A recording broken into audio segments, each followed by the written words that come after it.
what's emerged is this new generation of influence that is a bit more raw. In beauty specifically, it's people who have a tremendous amount of experience.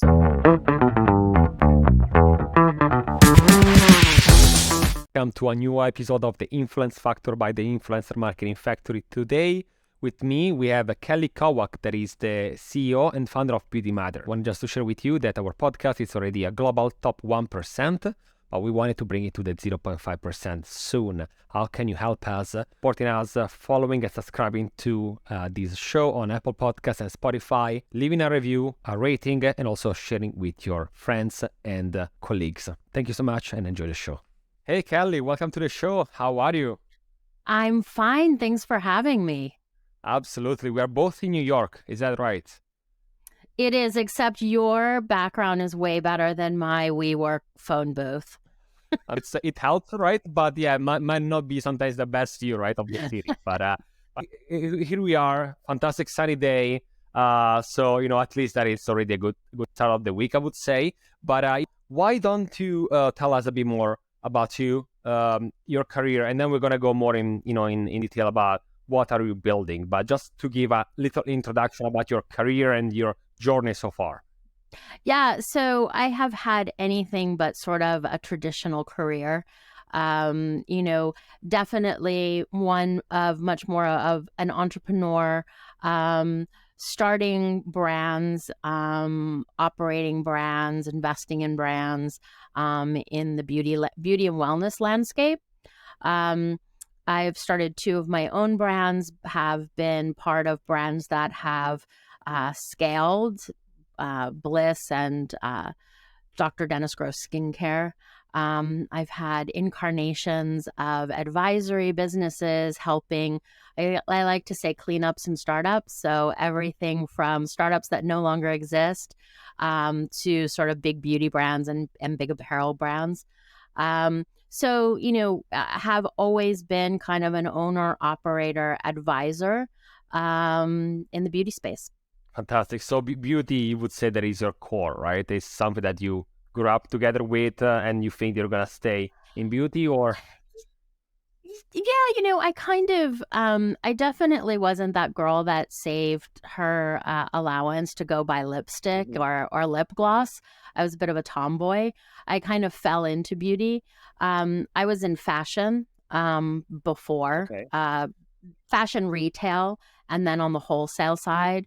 Moved to New York, ended up in a situation that wasn't working anymore. But when you're young and people are like, we'll hire you if you quit. And I'm like, how does that even work?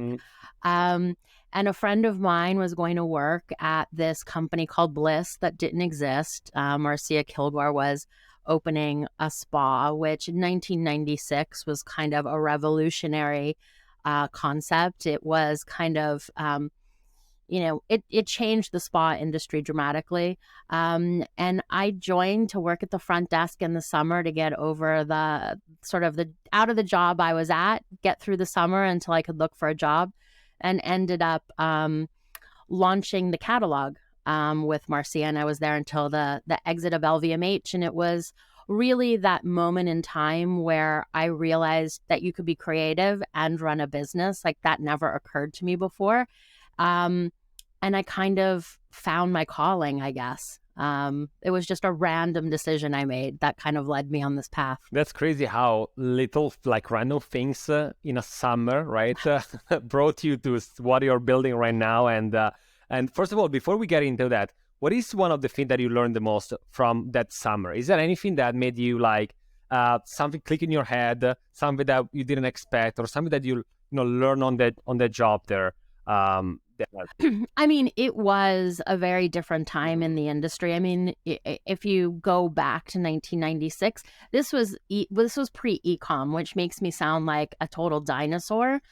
And the idea of building a direct-to-consumer catalog, while it doesn't seem that revolutionary, was equally as revolutionary as anything we're doing today. It was a distribution channel for beauty that didn't exist. And, I think that Michael, who was running the spa, Marcia, and myself, We were all this relatively the same age. We all lived downtown. So we all had the same frame of reference. Marcia had this very clear vision. We didn't really know what we were doing. We had ideas and we were too young to know any different. So we just did it. We made a lot of mistakes. We learned from them and, we built a brand that, exited to a strategic and, is still around, 2 decades later. But what did I learn? I think it was just the ability to, you have to take risks. If you don't take risks and you don't trust your gut, you're kind of doing what everyone else is doing. And the thing that fascinated me and why I realized like beauty was where I belonged was there is a really simple psychology of beauty, where people just wanted to feel better. And unlike fashion, like you can put on a lipstick and you don't feel fat, you don't feel like it makes you feel beautiful. It makes you feel better than you were before. And so it was really sort of that simple psychology that, I guess I kind of fell in love with. It makes sense. It's a good message. And also I like when you say about just doing things when you're a bit younger. I did the same. You don't do any comparison. You don't do benchmark. You don't think like in a logic way. But because of that, you do things that are a bit crazy, nonsense, and they might work. When you start doing things when a bit older, you start thinking all this, the risk, you have to calculate these, what about the business plan, right? When you're a bit younger, like, let's do it. The worst that can happen is not going to work. That's it. You don't have a family or, whatever. So that makes sense. And so how long have you been doing that? And just to tell us in a nutshell what it is. Yeah. So, I have throughout my career found myself in situations where I guess people call them white space, kind of seeing an opportunity that someone doesn't see or isn't explored. That comes with the caveat of sometimes white space exists for a reason. And there's, even if it's a white space, there's often not a place currently in the market. Like white space opportunities are hard, but they're a lot of fun. BeautyMatter, at the end of the day, it's very simple. It's a B2B media platform. We speak to the entire ecosystem of beauty, so brands and retailers, the investment community, and the supply side. So the supply side for us is traditional suppliers, contract manufacturers, ingredient suppliers, agencies, tech platforms, anyone that sells a good or service to a brand or retailer. I've had a couple of my own brands. And at some point, I became much more fascinated with the B2B side of the business. It felt like there was more opportunity. And 10, 15 years ago, the B2B landscape was very different than it is today in beauty. It really only consisted of the traditional trades and women's wear daily. And we launched 6 years ago, rattled around in my head for a while. I thought there was a business opportunity. I couldn't quantify it, and launched it with a plan A and a plan B. Plan A, there's a business here. I think there's a business here. I don't know what it is. Plan B was no one cares, but we still have an agency to run, and this will be our marketing arm. We launched, and my gut instinct was right, but I still didn't know what I was building. So we did it on the side for 3 years and just let it organically grow. And about 3.5 years ago, pulled a team together to build a business on top of the community that had emerged out of it. Fantastic. Was it like a tipping point after those 3 years? Was it anything that from the organic made the jump? And if so, was it like random that you didn't expect, or there was a strategy behind that? I think there's like a randomness to my entire career. I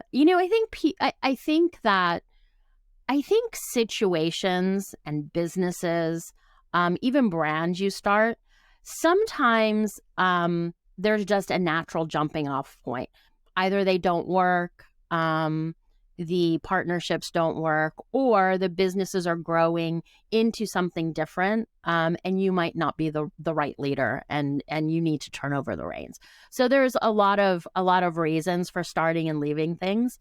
But once we launched BeautyMatter and once I saw the traction and once I validated that people weren't sending me emails just to be nice, that we were actually building something that they cared about, I'll always be grateful for having those 3 years for it to grow organically without any financial pressure, because I think it really set us up for what we're building now. Like, we built a community that just cared about what we were doing, and we asked nothing of them for 3 years. And I knew that there would be an inflection point that I would focus on this business. I didn't really have a plan for what that was. And to be honest with you, I had a really large client. And, as consulting goes, clients come and go. And when the big ones leave with a 30-day notice, you're like, oh, man, why do I do this? And that happened. And I decided I wanted to get off of the advisory treadmill. And kind of double down on myself and see where we could take this business. So that was the moment in time that we decided to do it. Or I decided to do it and went and found people to help me kind of build it. Hey, quick break. This podcast is hosted by the Influencer Marketing Factory. We are an influencer marketing agency that helps brands and companies engage with Gen Z and millennials on social media. We take care of influencer identification, storytelling, creativity, negotiation, contracting, campaign management, ROI analysis, in-depth reporting, content boosting, and much, much more. Are you interested in learning more? You can find us at theinfluencermarketingfactory.com, or you can Google the Influencer Marketing Factory. It's a really interesting point when you say about starting in an organic way without the financial, pressure, because you can really go in the direction that you want, editorially speaking, in terms of company culture, right? So, and not many companies, as I would say nowadays, can do that, because if they get money from investors, that pressure on the product, on the traction, and not really on the traction and marketing, and not really on the product, and not really on the company. So it's really, really an interesting angle there. And before you mentioned that you've been doing this for a while, you've been seeing things changing. So I wanted to ask you, since on this podcast we talk about influencer marketing and social media and so on. Beauty is well known in the influencer marketing space. Maybe it's one of those industries that use the most, right? The different social media. How did it change it, in your opinion? All the environment when it comes to influencer marketing, influencers, content creators, and the world, right, of beauty that is online in the past. I usually ask people 5 years, but I wanted to know from you 10 years. What was it before? What is it now? Listen, I mean, the idea of influencer marketing, it isn't new. Estee Lauder started that huge business by word of mouth and seeding product to influential people. So the idea of using influencers to sell beauty products, there's not anything new about that. I mean, that's how we built Bliss. But what the very clear point where all of that changed was the emergence of social media. And all of a sudden you had the power dynamic shifted. I remember, I don't know how many, it was probably 10 years ago. Publicists were always trying to get brands to invite bloggers, not influencers, because they didn't exist yet, but bloggers, to media events, and brands wanted nothing of it. They just wanted the print, the traditional print editors. Even though they were given advice that, hey, these people have more traction, you'll see more conversion, but it was really ingrained. They were not even the B list; they were the C list and D list. And eventually, and it took a while, where it finally flipped. And I think there were these moments where a couple brands took a risk and sales blew up. So that's, social media is exactly when the shift changed from sort of print and editorial dictating what brands you should watch and products you should use. And not only the sort of influencer creator community emerged, but anyone could be an influencer.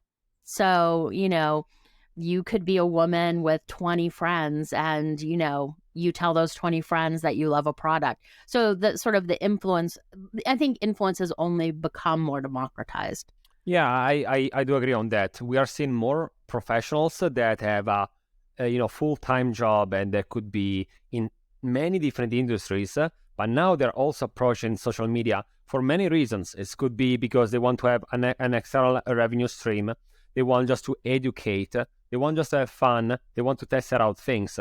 So before it was mostly like people starting on social media and doing their career as content creators or as influencers. But now, yes, we can see more people that might have smaller group of audiences, but like really niche focus, that people that trust you.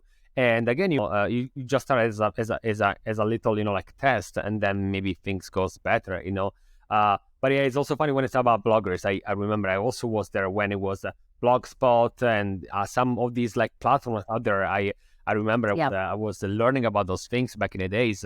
And yeah, you're totally right. I remember myself, I had a blog, and everyone looked at you like in a weird way, like, why do you have a blog? And do you really feel that this matter to people? And then, we start seeing bloggers, like Chiara Ferragni, for example, in the fashion in Italy. It started with that, and then now it's a company basically, right? In that, and well known around the world. So that is a little fun story about like thinking about the bloggers that try to get at the mat, and not really their type of like people. But and so since you brought like interesting topics around the influences, how these things changed and so on, let me also ask you this. Beauty have been seeing a lot of influencers creating also their own brand lines. We've been seeing in the past years on YouTube a lot of like discussion about that and so on, but has been one of those industries where you can shift your persona from merely being an influencer that can influence the others in buying third-party products to create your own line, use your own influence, your brand image, brand personality to create something and distribute it. So what are some of the pros and cons in doing something like that, like challenges? How do you see, first of all, that? Because for people from outside it might be, oh, it's simple, I'm going to create something. But for people that are actually in the industry, it's one of the most probably complex things to create, right? Yeah, I mean, listen, it's not only influencers, it's celebrities, that something has happened also in the last 10 years where the beauty sector has become very interesting to people for a lot of different reasons. It's high margin. There's not the seasonality that you have to deal with in fashion. But having built brands for 25 plus years, it's a complicated supply chain. It is a competitive sector. And I would say on one hand, the bar to launch a product has never been lower. So there are a lot of incubators, there are a lot of tech platforms that will help you sort of get your name on a product. And so I think selling products with your name on it are very different than building a brand. So it's easy to get your name on a product. I don't think it's ever been more difficult or more expensive to build and scale a brand in this category. So my advice for anyone, listen, I welcome celebrities, influencers, anyone who has the desire to launch a beauty brand. It's an amazing industry. But it's hard, and influence gets you. So if you're an influencer and you have a following, it gives you a head start, right? Because you have an audience. But it does not guarantee success. So we've already seen influencers launch in Sephora exclusively and be exited from Sephora. The retailers give you a space, but you have to build the business and move the product. So, I think for anyone, you probably want a partner or consultants that understand the category and the supply chain and the development processes. And and then have a real plan for how you're going to distribute it. Is it just going to be direct to consumer? Are you going to contemplate wholesale and understand the economics behind it? Because it has gotten incredibly competitive. Yeah, absolutely. I remember during the supply chain issues that skyrocket in terms of cost, and if you don't have a mindset and you are educated in that, it's gonna be difficult for you to really still be on those margins that you're looking for, or shipping time. A lot of direct to consumer, they have negative feedback. For example, in the shipping time, sometimes I notice that maybe they have good products, but they don't really focus on having the clients happy. So there's so much, and I also agree when you say about that. Maybe just because you are putting your face, you're not creating a brand. And many influencers in creating a single product that alone, as standalone product, it might not create a brand for the long term, right? And we have been seeing changing that. I was also curious. I remember back in the days there was all this YouTube drama, right, about creating product, and it was basically a TV show, not really about selling, but it was all the drama. They tell me about this, no, that's a lie. It was such a, but it was entertaining. So let me ask you this: what happened during those times and after? Because it seems that it changed, it shifted a lot. But what was happening there in that moment, and what is it happening now when it comes to all the YouTube beauty influencer space? I it's kind of fascinating, and it feels like so long ago, but it really wasn't.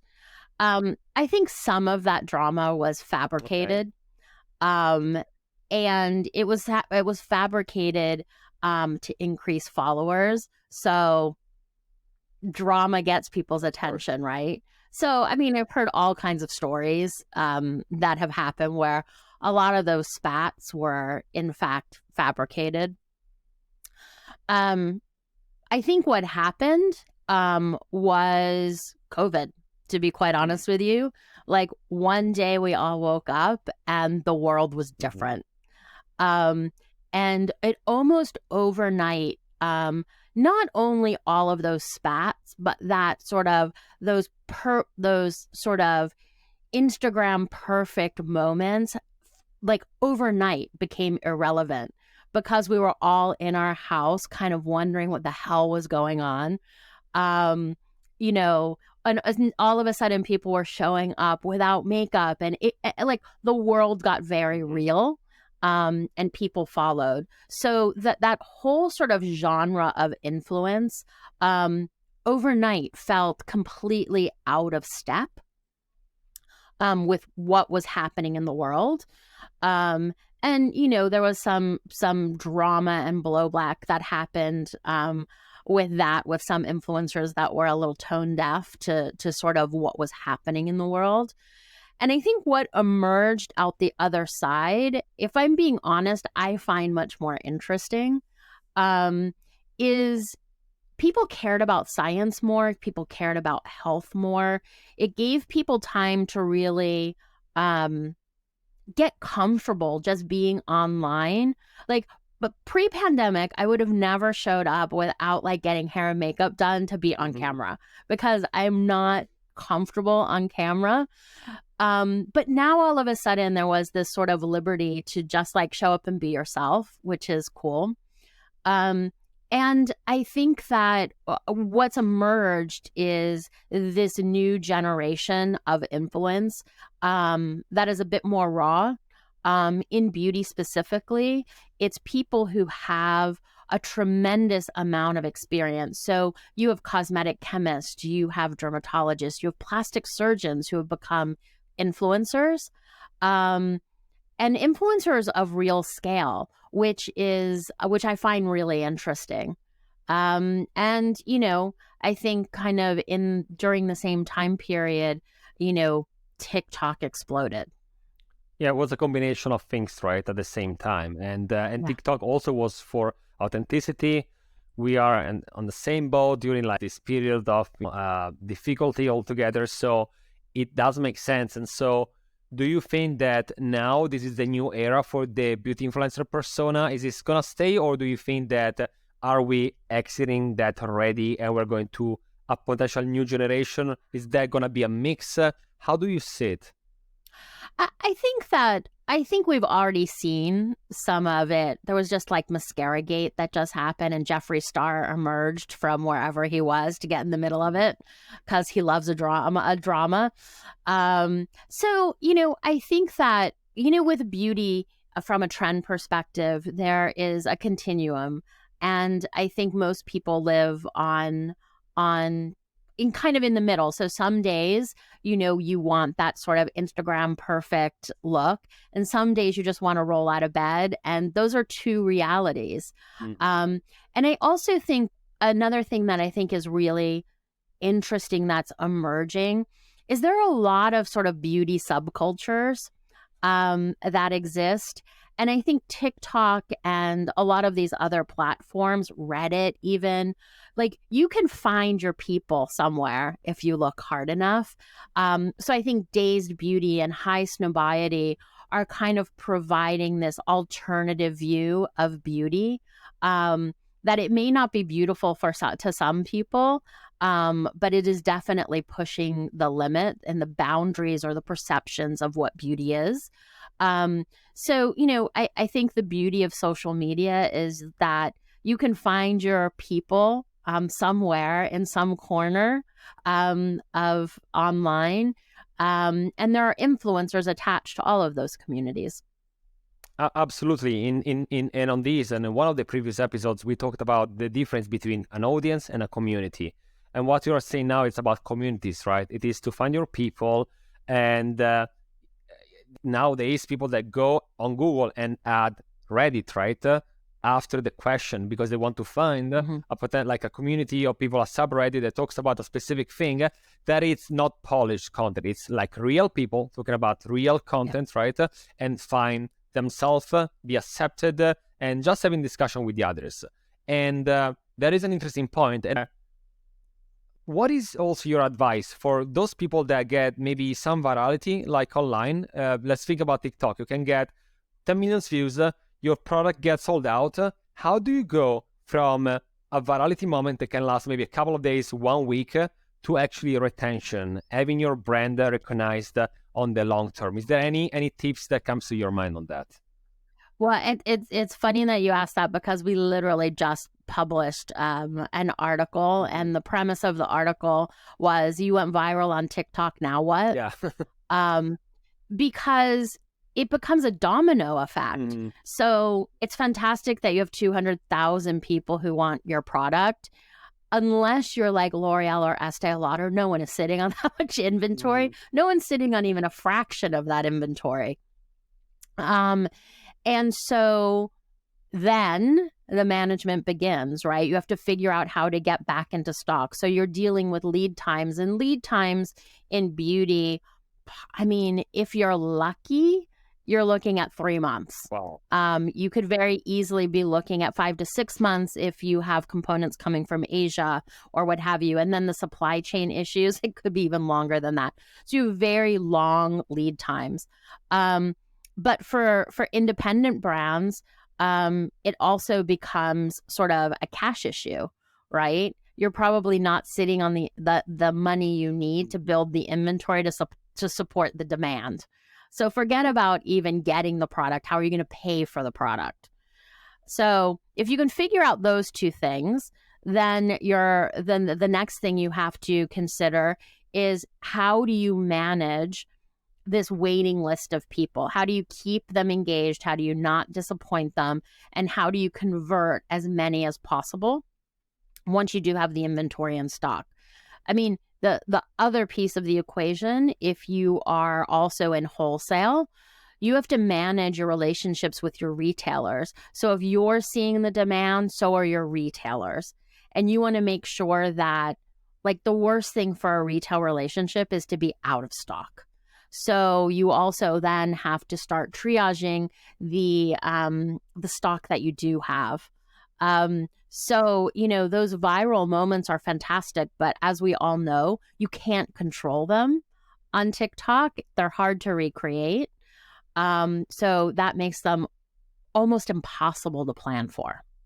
Wow. I mean, I knew that it was difficult from behind the scene, but now that you're telling me about that, made me really realize that actually maybe I don't want to say that a peak moment can be negative, but maybe on some companies could be if they don't manage it, the expectation, right, of the clients. Yeah, I mean, you create all of this excitement, and if you don't sort of manage that relationship, then you know, worst case scenario, you don't convert the sale. Or I said best case scenario, you Yeah. don't convert the sale. Worst case scenario, you have another viral moment, one that you don't want, people complaining that they can't get the product and you're not answering their emails, or so virality goes both ways. Totally, I can see that. I saw some of these videos online, and then Yeah. I don't want to feel like of people that they have to comment on that and send a like apology video. It's a bit of a mess. So we cover YouTube with the drama. We cover the TikTok. Is there anything about Instagram? We didn't really cover that. How do you see it now? Because I mean, Instagram changed a lot, right? And especially in the beauty, it can still be a fantastic way to Yeah. like actually selling, because Instagram allows you to do real social commerce, so you can buy in app without having to go to a third party. How do you say nowadays Instagram in the beauty space? Listen, I think Instagram will always be sort of an important platform for beauty. Beauty was, I think, one of the first sectors to really, um, I don't know, it was like a natural fit, beauty and Instagram somehow. Mhm. Um, I think it'll always be important. I think what we see, though, is brands got incredibly reliant on Facebook and Instagram to drive customer acquisition. Mhm. Um, and I think it got a little lazy, to be quite honest with you, and they'd funnel all of their money there to acquire customers until it became unsustainable. And then, everyone was the algorithms changed. Um, you know, you see a shift and you have an immediate impact sort of on your revenue, which is a very dangerous place to be. And I thought that we had learned our lesson, but now I see people just like funneling that into TikTok and repeating kind of the same mistake again, because something new will come along eventually. I guess it's a little bit like gambling, that you're not going to get burned at the end. Um, at the end of the day, you need sort of a 360 marketing program, and you need to look at each platform and have a strategy specific to that platform. What are you going to do there? How are you going to show up? What are you going to use it for? And it can't be the same for each platform because they're all different. And very often, I mean, you'll have consumers that are on all platforms, but we all sort of have our favorite. So you probably have different audiences. It makes sense. Each medium is still a different Yeah. behavior, different things that you want to see. A polished content that might work on Facebook and Instagram is not going to work for Gen Z on TikTok, right? That someone was saying on I think it was a maybe a tweet, like I was like saying Gen Z don't want to see your video with like a corporate audio. They prefer that you smash your own product, you destroy it in front of a camera. Yeah. You're gonna get much more engagement, right? So that is on the B2C. What about the B2B? So in our, like when we met, we told me that you are investing a lot on on LinkedIn, and LinkedIn is bringing in a lot for businesses. What is working for you? Have you find I don't want to say a formula, but is there anything that you think that people are really engaging with nowadays when it comes to B2B conversations and storytelling on LinkedIn? Yeah, it's really fascinating. I don't know that I guess I've always been active on LinkedIn just because I've always had an advisory business. So, I was always on it. And when we launched BeautyMatter, it just made sense. So I created this weird little ecosystem. I had more followers than BeautyMatter did, and so like 8 years ago, if I published something at BeautyMatter, it showed up in my feed. I sort of shared it, and that's quite honestly how we built our audience, just by that little sort of sharing, resharing. Um, and we've built an audience of about, I think we're approaching 68,000, which is and totally organic, is a decent size. What I find interesting with LinkedIn is it's changing, and they're trying to be more than sort of just a place where you look for jobs. But it feels like it's going through this really awkward stage, because they're trying to get sort of Instagram and TikTok influencers on LinkedIn.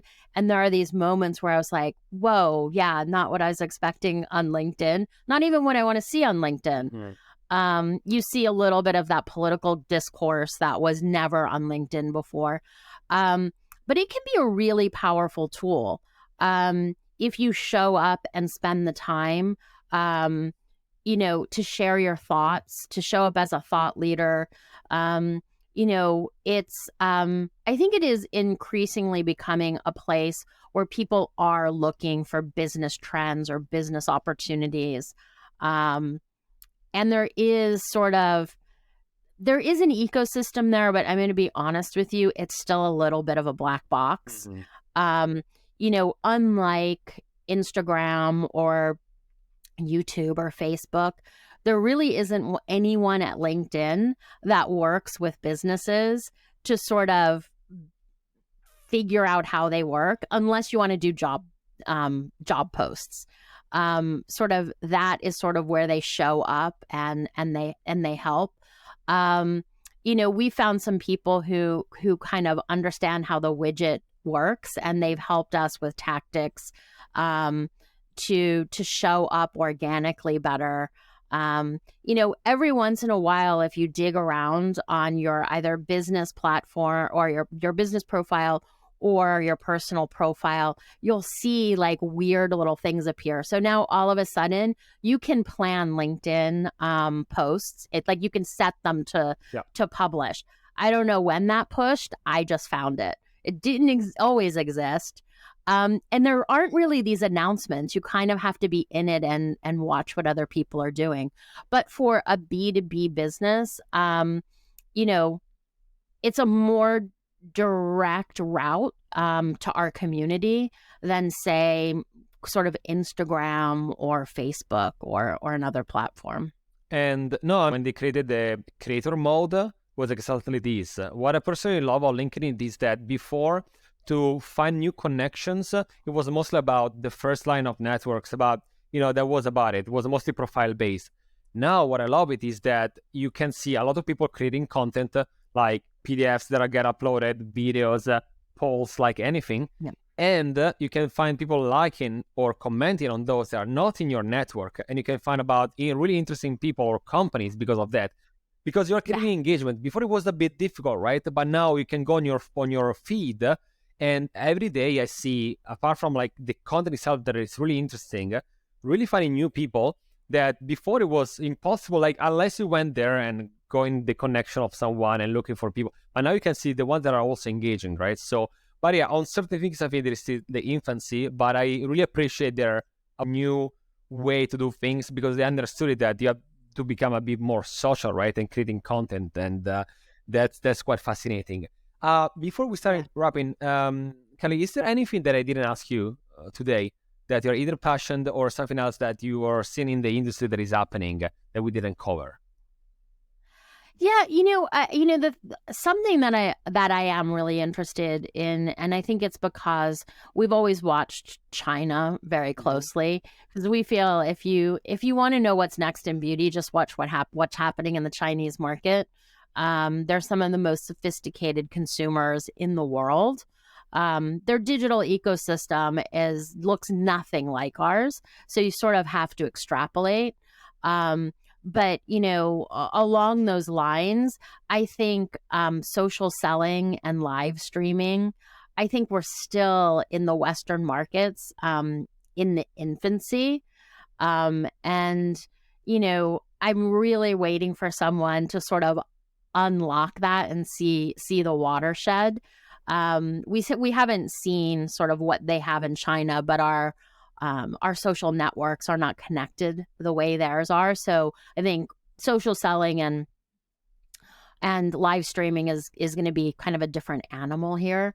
But I'm excited about that.